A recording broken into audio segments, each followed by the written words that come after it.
Ingen vidare bra, va?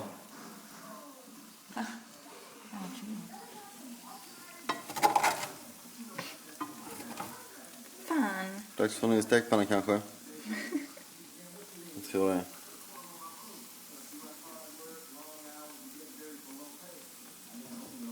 Så går de inte använder smör under dieten i stekpannan och steker. Ja, nu kolla. Ja, men fan också, det är faktiskt min kvällsmat. Det är faktiskt viktigt.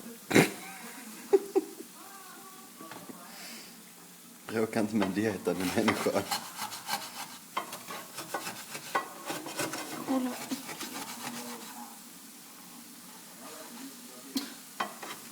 Men så står det och skrapar kan vi se hur det kan se ut efter några dagars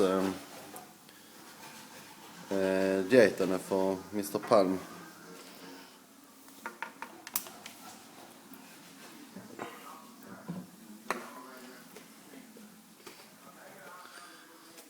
Jag kan ju säga att jag är en väldigt törstig man.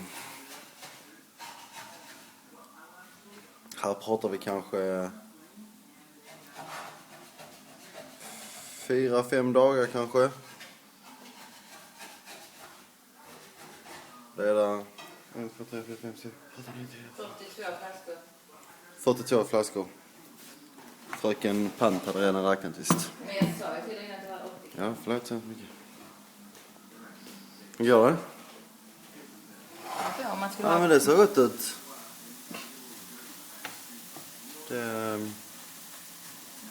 Vi kör på det. proteinröra. Ja, det är inte helt fel. Själv har morgonen så här idag.